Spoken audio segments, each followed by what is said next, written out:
Hi, it's Vex, and today we have our new Commander deck tech. That's right, we are continuing on. We had Edgar Markov, but now it's time for the bride, the Crimson Bride of Crimson Vow, Olivia Crimson Bride. I know that Edgar Markov is a vampire-centric deck. Olivia Crimson Bride is a vampire noble. She is noble now, being a bride, of course. Is more of a reanimator deck. It does have some vampire sub-theme because, you know, we want to have vampires to the wedding, of course. But more reanimator. Let's read Olivia Crimson Bride here. 4 black red, so 6 mana value commander. Legendary creature, vampire noble. I love the art there, so cool. Flying haste, so haste is very important there. Whenever Olivia Crimson Bride attacks, return target creature card from your graveyard to the battlefield tapped and attacking. It gains, when you don't control a legendary vampire, exile this creature. So, let's read that. You need the bridal party to keep these things alive. Olivia Crimson Bride would satisfy her own condition, right? That's a legendary vampire you need to keep the creature alive, because once you know all the vampires are gone, all the reanimation targets are gone. Of course, we've been in Innistrad 3 times, and guess what? Each time there is a new Olivia ready to go. Here we have the original Olivia Voldaren, Vampire, Olivia Mobilized for War, now it's a Vampire Knight, and Olivia Crimson Bride, Vampire Noble. So, these Olivias aren't fully like reanimation type cards, but it's fun to include the full suite of Olivias. Why not? Sometimes you got fun with EDH. It's not about building the most optimal deck or very powerful deck, it's just sometimes fun. And they are vampires to satisfy Olivia's requirement. When you don't control a legendary vampire, exile this creature. Remember, the creature gets exiled, so you can't reanimate the creature. Once it's gone again, it's gone again. However, if the creature dies, gets reanimated and dies, then you can reanimate it. It's just if this whenever you don't control a legendary vampire triggers, then you exile the creature. Olivia Voldaren, kind of like, you know, is a little bit removal and pings things and takes over things, so it's really cool. Can steal your opponent's stuff. And the cool part is Olivia Voldaren actually works with his deck. If you didn't know, when she pings things, deals 1 damage to target creature, that creature becomes a vampire in addition to its other types. So if you have other legendary creatures that are non-vampires, you can use Olivia to ping them and then turn them into vampires. Super sweet. Olivia Mobilized for War wasn't as great of an Olivia. People forget about this card. It wasn't great in standard. But cool part is when another creature enters the battlefield under your control, you may discard a card. So you discard a big fatty, possibly. If you do, put +1/+1 counter on that creature. It gains haste until end of turn. It becomes a vampire in addition to its other types. So again, Olivia likes turning things into vampires. Not this Olivia, she just needs vampires because she needs a bridal power party. Another Olivia impersonator we have here is Drana, the Last Blood Chief. Kind of does close to what Olivia does. It's another vampire, legendary vampire, which is exactly what we want. Flying, when Drana, the Last Blood Chief attacks, the defending player chooses a non-legendary creature card in your graveyard. So you don't get to choose, the defending player chooses, but you know, you got big fatties in there anyways. You return that card to the battlefield with +1/+1 counter on it. The creature is a vampire in addition to other types. So also turns things into vampires and reanimates. So those are cool legendary vampires. We probably have some more in the deck. We'll get to those. We have some, I call this section the lesser fatties section. These are small fatties, you know, 6 mana value or 5 that can be castable without the reanimation from Olivia, but can be fun to reanimate and does do cool things. We do have another legendary vampire, Drana, again, another Drana. She has good removal in there. You have Combustible Gearhawk, which can either draw 3 cards or put 3 cards in your graveyard. So either way, it's very good. First strike. We have the Noxious Gearhawk, can destroy things. So these Gearhawks are pretty nifty. We have Port Razor. Let's actually read this card, which I love, Port Razor. It's in Orc Pirate for 3 red. Whenever Port Razor deals combat damage to a player, on top of each creature you control after its combat phase, there's additional combat phase. Port Razor can attack a player that has already attacked this turn. It's just Port Razor, not the other creatures. So this cool part is, you know, you could just have this in your graveyard. People pass a turn. You're like, okay, play Olivia, get Port Razor, attack with Olivia, untap, attack with Olivia again, get another creature, go on. So it's really, really cool with Port Razor, let you have multiple combats here. And it can be surprise combats because you just discard, you know, at the end of your opponent's turn, and then bam, just go to town. And another really good card here, Burning Rune Demon. This is really good in Olivia. It's when it enters the battlefield, you may search your library for exactly 2 cards not named Burning Rune Demon. So you have to search for 2. You can search for 0, but you have to search for 2. You can't do 1 with different names. If you do reveal those cards and the opponent chooses one of them, put a chosen card into the hand, the other into the graveyard, then shuffle your library. So essentially 1 in the hand, 1 in the graveyard. Search for 2 big fatties. Any fatties work. So it's just you get the less of the good fatties in your graveyard, but there's still good fatties. Speaking of fatties, we have 6 fatties here. Archon of Cruelty, a very good fatty in constructed formats, but it's just insane fatty. When ETBs or attacks, target opponents sacrifice a creature or planeswalker, so only 1 opponent. I wish it did all opponents, but that'd be way too good. Yeah, sacrifice creature, planeswalker, discard card, lose 3 life, you draw a card and gain 3 life. So imagine you do this, ETB, trigger, and then attack, trigger twice. Oh man. And then you can target different players with different triggers, so it's very painful. That's why it costs 8. Baleful Dragon, 7, 5 red. When Baleful Dragon deals combat damage to a player, it deals that much damage to each creature that player controls, so it could do a very good board wipe against 1 player. I love the fact that Olivia is haste, and Olivia just puts the creature tapped and attacking in the battlefield, just like, man. Now, with Olivia here, the Archon, I just realized this, the Archon doesn't trigger twice. It just triggers on ETB, and then because it's already tapped and attacking, it doesn't trigger the attack trigger. But it's still a good card. It's still a good card, even if it triggers once with Olivia, but other things can, reanimate and then attack another turn, then it'll trigger the attack trigger. We have Shieldred, the Whispering one. Very, very good here. For instance, you're a little Berserker dude. Let me find it here. Burning Rune Demon can find, really, really mean cards like Shieldred, Archon of Cruelty. Whatever one you get is good. Wherever one goes to the graveyard, it's still good. So that's how that works. Shieldred is insane. Beginning your upkeep, return target creature card from graveyard to the battlefield. So reanimates like Olivia, but doesn't have this clause. So you have to keep track of which one has the when you don't control a legendary vampire clause. Then give each opponent's upkeep, the player sacks a creature. So it's very mean. It's just like the Abyss, just not against you. They have Sepulchral Primordial. So when ETBs, so with Olivia's ETB, for each opponent, you may put up to 1 target creature card from that player's graveyard onto the battlefield. So you get to quadruple reanimate if you reanimate Sepulchral Primordial and 3 other creatures. That's 7. Razakath, 5 black, legendary demon. It is legendary, which is important because Olivia can ping it and turn it to a vampire. You pay 2 life, sack a creature, demonic tutor. So it's insane. What could happen is you could get Razakath, sacrifice your little creature, sacrifice Olivia. Olivia would then exile Razakath, but you get demonic tutor. So just in case somebody's going to kill Olivia with Razakath on the battlefield with that Olivia stipulation.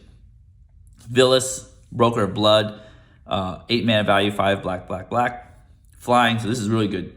Black, pay 2 life, target creature gets -1/-1 to end a turn. Whenever you lose life, draw the main card. So you can pay 1 black, pay 2 life, essentially draw 2 cards because you're losing life. And it's an 8/8. So gigantic big fatties here. I didn't include that many fatties because I have lesser fatties, these big fatties here. But I have, cards to discard for Olivia and then other reanimation spells to get these fatties back. But these are very impactful fatties. Again, they have high mana value. You don't want to have too many high mana value cards. They could just rot in your hand.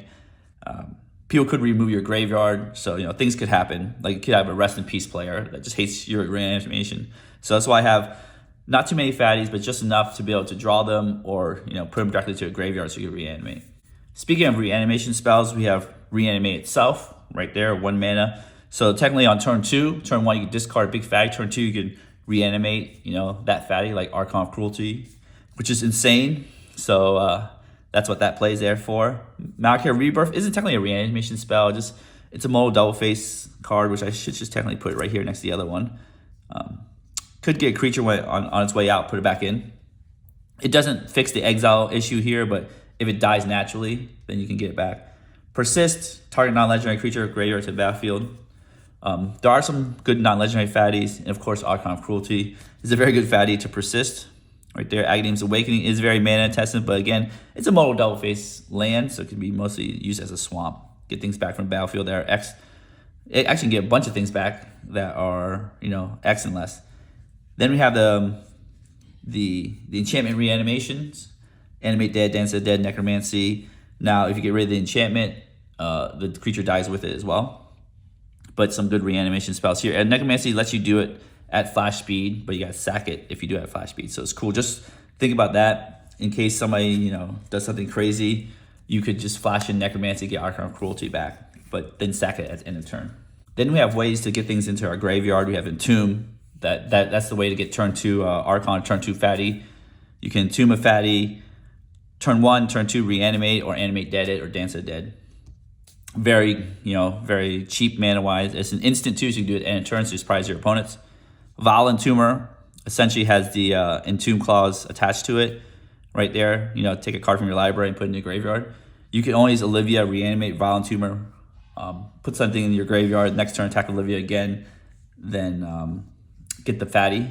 If Val Entomber is the only card in your graveyard, of course you want to get the Fatty first before you get Val Entomber. Val Entomber. Then you have Buried Live, take 3 things, put in your graveyard, so this is very good for Olivia. You have more choices turn after turn. Then you have some legendary creatures. Oh, look, legendary vampire. Anya, right there, should just put them together right here. Anya, Falcon Wrath. Could discard a card, draw a card. The Madness thing doesn't really matter because we don't have Madness cards, but it has haste, or she has haste. Then Anya, Maid of Dishonor. When she or one of other vampires enter the battlefield, you create blood token. So it's really cool. Blood tokens allow you, draw a card, discard a card. So it helps you get things into the graveyard. Or you can use their ability to sack other creatures, get them into the graveyard by just sacking them. Because sometimes you want to like sack things over and over again, like Archon of Cruelty to get your ETB triggers or other stuff.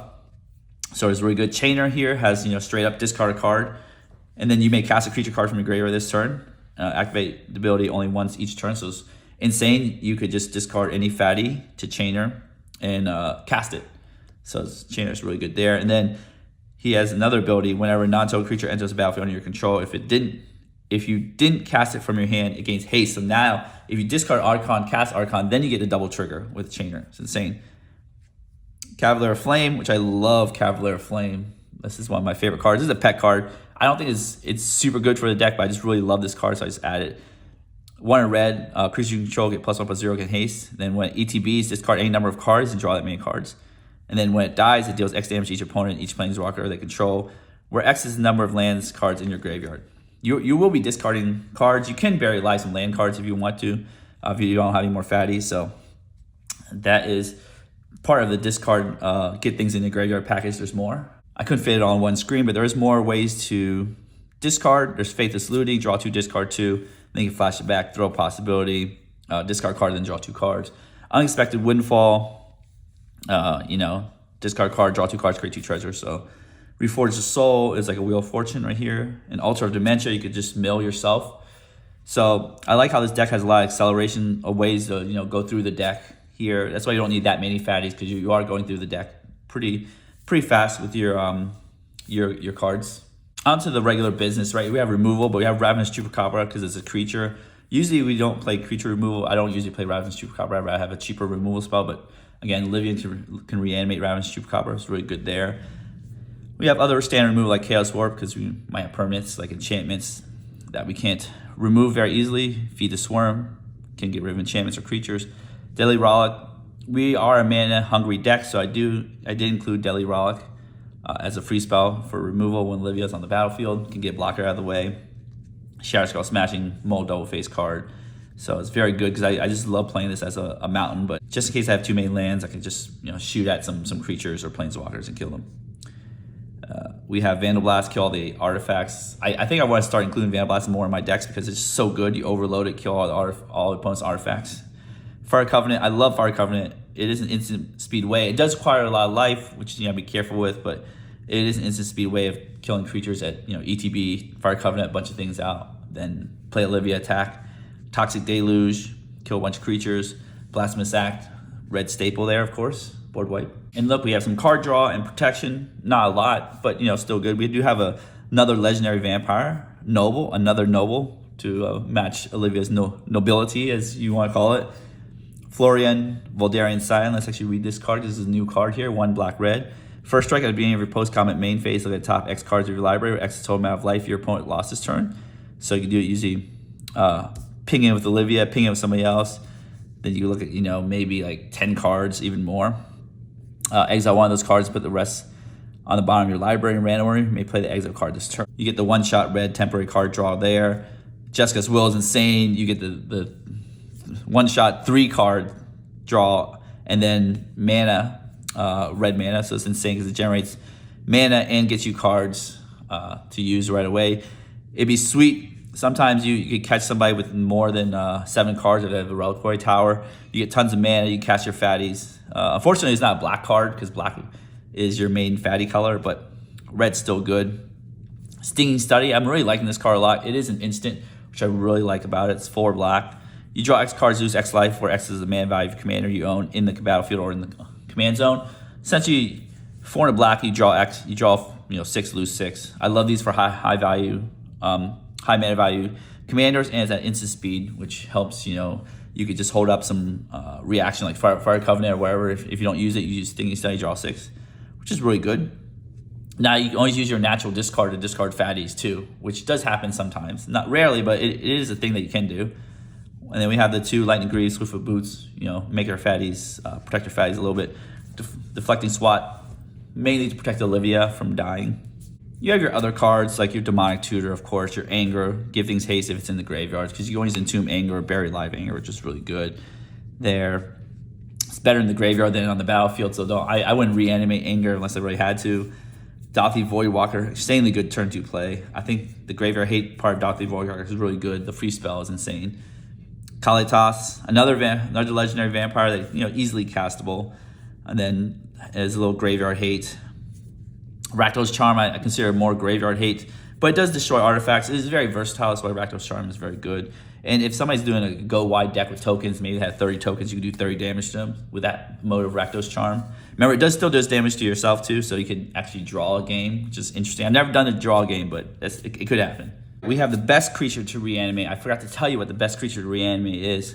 Dockside Extortionist, of course, because it makes mana positive creature. That is the best card to reanimate, tell you the truth. If I was going to reanimate anything, I'd reanimate Dockside. Of course, I have to slam into the red zone, so I might not want to sacrifice Dockside. But we have Ashlon's Altar to keep things in the graveyard so you don't get exiled because of Olivia. Psalm Simulacrum. Still a good reanimation target, to tell you the truth, because it ramps you. One of my favorite cards is like a pet card of mine. Again, it's fun to have pet cards. That's what EDH is about. Cursed Mirror. I love just being able to play Mana Rock, but when it ETBs, becomes a copy of any creature on the battlefield, yours or yours opponent, and then it has haste, so you can smack them with something fun. It leads to really fun, unpredictable games.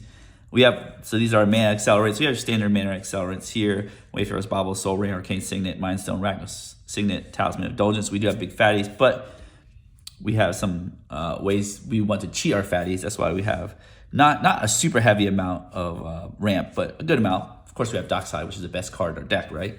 Yeah, I'll quickly go over lands. We have Command Tower. We have Path of Ancestry, which is really good because we are playing a lot of vampires. Voldaren State, for the reason I mentioned, vampires. We have the new Haunted Ridge, and we have some, dual lands. A bunch of red-black dual lands here. We have Bajuka Bog, good graveyard hate. Castle Lochthwain, ways to draw cards. Shizil Death Storehouse, ways to give things fear. Essentially unblockable some ways. Darkmoor Salvage, we are playing a little dredge, so we can get things in our graveyard. Oborg, of course. Phyrexian Tower, more sacrifice outlets. High market, sacrifice outlet. Command Beacon are usually with expensive commanders. I have Command Beacon. Gyri Sanitarium, more discarding. Rixmati, more discarding. Then I have some basic lands from Crimson Vow.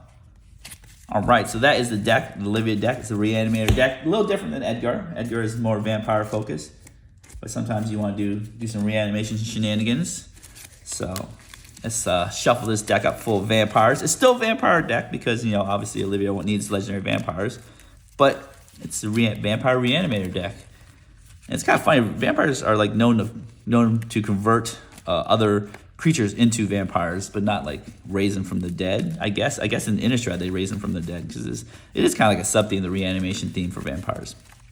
Anyways, I'm gonna shuffle this deck up. If you want to check out the deck list, I have it in the description below. If you enjoyed this video so far, give the video a thumbs up, smash the subscribe button, hit the notification bell to be alerted for new videos in the future. I'm gonna shuffle this deck up, do a little gold fishing, and we'll be right back.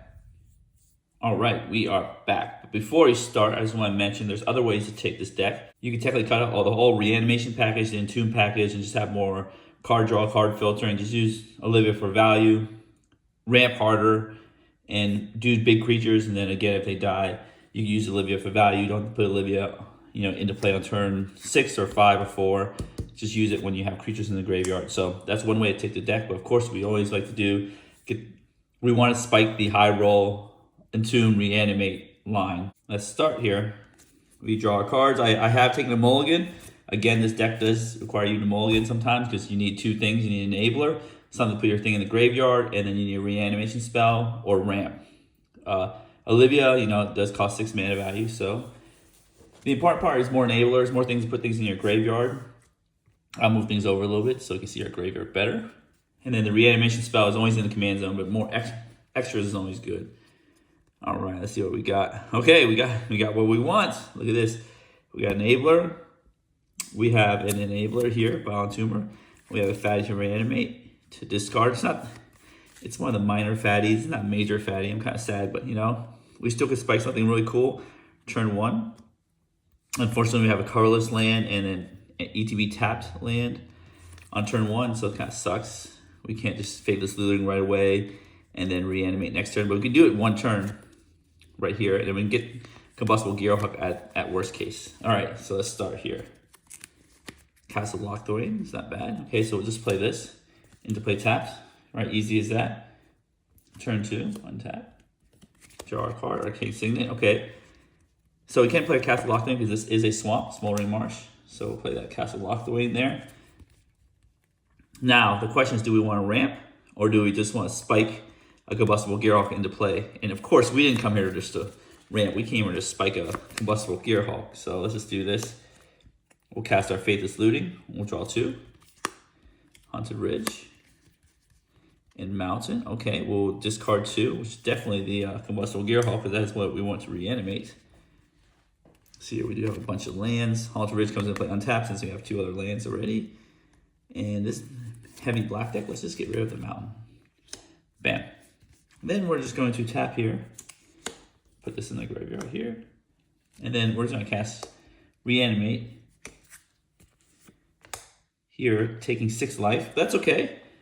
And then, when it ETBs, target opponent may have you draw 3 cards. If the player doesn't, you mill 3 cards. Then if you mill 3 cards, then the Combustible Gearhawk deals damage to that player equals to the total mana value of those cards. So you could mill some big fatties and they could take, up to 15, 20 damage. So let's say hypothetically, if you draw 3 cards, you have 5 in hand. So you can technically discard a fatty via your discard step, which is pretty cool. If you mill 3 cards, then, go right in the graveyard. So let's say the opponent says, okay, you just draw 3 cards because you're going to have to discard 1 anyways. All right, this doesn't die.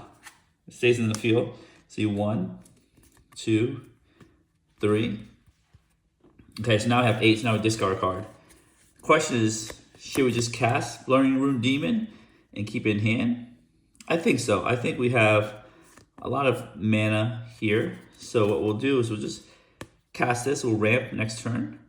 And maybe ramp here. We can't play all these lands, so we'll just discard a swamp. We could discard a fatty, but again, it's very castable fatty, so it's not a big deal. And Entomber can just entomb somebody for Olivia when we need to. So we have turn 2, Gearhawk, 6/6 first strike, so we can just slam in there. That's pretty sweet. We can entomb the Anger to give it haste, or other things haste. But Olivia does give it haste too, so turn 3, draw a card. Shadow Skull Smashing, more lands, okay. We got plenty of those. Play Haunted Ridge, comes into play untapped, of course. That's why I love this new cycle of lands here. We have 3 mana. We can't do very much. We could hit somebody for 1, but we don't want to do that, so let's just invest in our future. Like playing Arcane Signet. Of course, we're going to bash in for 6, because no one's going to have 6/6 on turn 3 or 2. There you go. Bash in for 6. Then we go pass. Turn 4. Okay. So here, we're going to play our swamp. We don't need to do Rixmati quite yet, because we could use it it says each player discards a card, so use it to discard our own cards, but we're going to play Entomber here. So we'll just tap 3 here. Volunteer does have Death Touch, which is pretty neat. And on ETB, search your library for a card, put a card in your graveyard, so it does it in Tomb. And we are gonna get the big fatty. So it depends if you want to, you can get this Rezzicaf to do tutoring. But if there's a bunch of creatures out there already, I would just get, let's see what we can find our friend. Where's our friend? Archon. Well, there's like a small number of creatures, Archon of Cruelty, but there's a bigger number of creatures. I would get Shieldred. Well, I guess, depends. If there's creatures in the graveyard, this is not time for Sepulchro. Villas gives you lots more cards. So, actually, I think Villas is I guess we have a bunch of creature hate here. So if you need creatures removed, depends on, these are 3 fatties I'm thinking of. Depends on the situation here. Since we're goldfishing, we don't know the exact situation. But if there's less creatures, you have time, you can use Villas to just pay life and get rid of creatures. If people have played their commanders already, you could just get Shieldred and start making them sack at the beginning of the turn. Or if you need them to sack right away, you can get Archon of Cruelty here, or if you want to draw cards. So I think what I want is, of course, Archon of Cruelty. Let's just do it. Let's get the big fatty we love. Rezzicaf is good too. We could do that, but I think we want to get Archon of Cruelty. Or if you get Rezzicaf, cool combos. You can sack Volunteer and bring Volunteer back after you get Rezzicaf on the battlefield. There. But we want to be cruel. We don't want to go. We want to make games look different. We don't always want to get Rezzicaf, which I think is the #1 fatty that I would technically get most of the time if I have creatures on the battlefield. Archon of Cruelty right there. Remember, they get rid of Olivia with Archon of Cruelty, it dies too, so you just gotta be careful there as well. All right, let's turn 5 here. Turn 5, we can play Olivia on turn 5. Draw a card. More lands. Okay, we'll play Rixmati. Right there. Here we would just we can play Burning Room Demon and entomb another creature, so have more options with Olivia, and maybe get a vampire. So I think the safe play is just to do this, Burning Room Demon. Let's get some vampires so we don't Olivia claws ourselves to death, right? Let's get two legendary vampires. So which vampires do we want? We want Drana, so we can resurrect dudes as our backup Olivia. And then we want another legendary vampire here. Maybe this Olivia here. I think this Olivia is good. Maybe that one. Or we want the small Olivia. No, I think I like Anya Falconwrath right here. This is very castable here. No, we want bigger ones. I know, it's very indecisive. Sometimes, this is kind of like, I used to play a lot of competitive Magic, and I just, take time and think about things. Usually with casual, you can just be like, whatever, just pick whatever. It's not a big deal. Or with experience with the deck, then you could pick, like the better, more optimal choices. But we're gonna pick both Dranas right there. We could cast either, or we get back from the graveyard with Olivia. I believe the opponent is just gonna bend this one right here and force you to play out the slow mode of the resurrection Drana. So just bend this guy and put this guy in hand, or this lady, I should say, in hand. Here now I have Burning Room Demon, which is a 6/6. It's big size, so I got some big creatures here. These 2 big creatures. That's pretty good. We've got some fatties in our graveyard. Hopefully there's no graveyard hate. Turn 6. Here, draw a card. Dance of the Dead. Ooh, that's sweet. That really helps out. So we have more options here. We can play this. We play Dance of the Dead, or we can just say, screw it, we came here to rumble. We're playing Olivia right there. She has haste, just sweet. Attack the person who doesn't kill Olivia, of course. You can attack with these guys too. Attack with Olivia. Bring back Archon Cruelty, get rid of somebody's blocker. Bam, tapped and attacking. The attack trigger doesn't trigger, but the ETB trigger does trigger, so it's trigger once. You draw a card, gain 3 life. Draw a Soul Ring, why not? Sweet. Watch you play that Soul Ring out. Right there. Got our beats on. Then, if we're lucky enough, no one kills Olivia. Turn cycle comes back. Let's play a little turn 7 here. Untap. This is super fun. Here.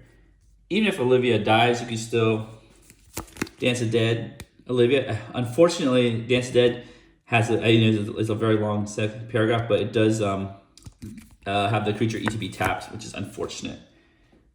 So draw a card here. There are more lands. Shadow Smashing still is a land, but as long as we get him, we'll still go after them. So what can we do? Let's play Drana, just have another vampire out there.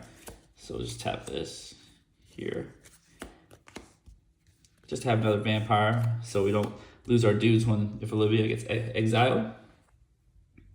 We do have this, we can get the other Drana back, but we're gonna save this because technically Olivia can get Drana number 2 back, and now I have a bunch of black mana here that we can kill things. So we're just gonna attack Olivia, trigger Archon of Cruelty. This is summoning, so it can't attack.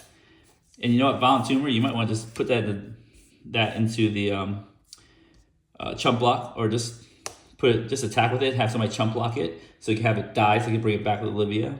So we bring back another vampire, legendary vampire, which is really good for Olivia. Now we can just, even if they have some blocker, might be able to give it, -0, -3. So there's a lot of play to this deck. Remember, you still have Castle Lochthwain to draw cards if you start getting low. If you need to discard cards, you got Rick's Mighty to start discarding cards. And remember, even if they have bigger creatures, you can just jam this right into their face and have it die, and then get Olivia to have it come back. Or you could Drana your own creature right here, Violent Tumor. So technically, hypothetically, if we didn't kill our opponent's creature, we could just, kill our own Violent Tumor, and next turn, get it back with Olivia, entomb something, and then maybe Dance of the Dead, Razakath. That's actually, let's take the next turn. We still have time, right? Plenty of time to have fun. Who's counting when we're having tons of fun? One more turn, Command Beacon, sweet, another thing. So, let's kill our Violent Tumor there. We could just Dance of the Dead, Violent Tumor, because we don't care if it comes into play tapped. Dance of the Dead, Violent Tumor. We get our big boy Razakath. I know these two don't actually tap for that mana, that black mana.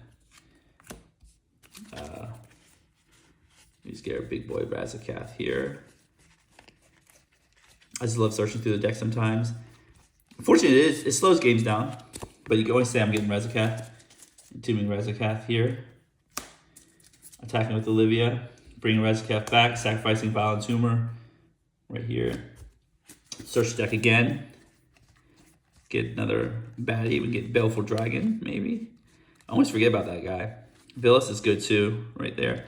Baleful Dragon's good. We can always entomb one of these. Villas is a huge card draw.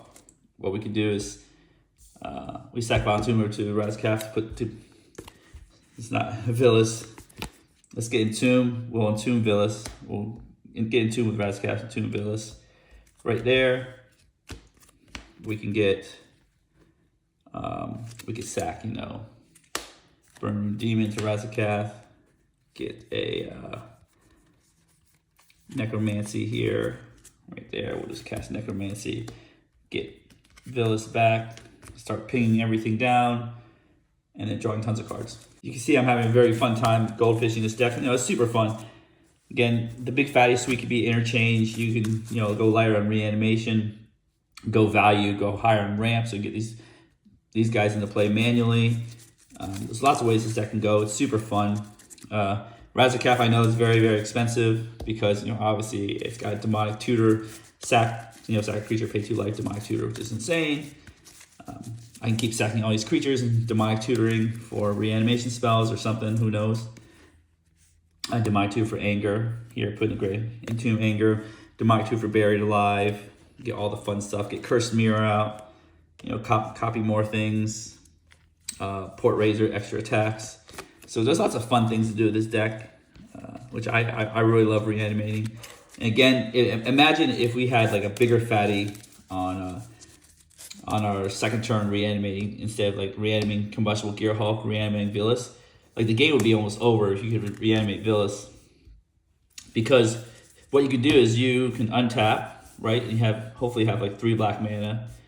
right here on turn 3. You could just give Villas -1/-1, draw 6 cards, you know, start discarding fatties to hand size. So in retrospect, I think Villas is one of the best reanimation targets early, because you can just target Villas with a pay 2 life clause, and if you have these two together, you'd pay 2 life to tutor, and then you draw 2 cards because of Villas. Super good.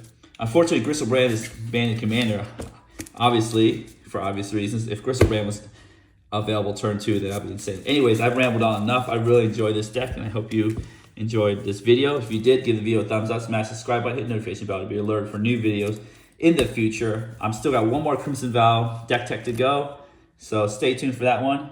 And as always, have a wonderful day.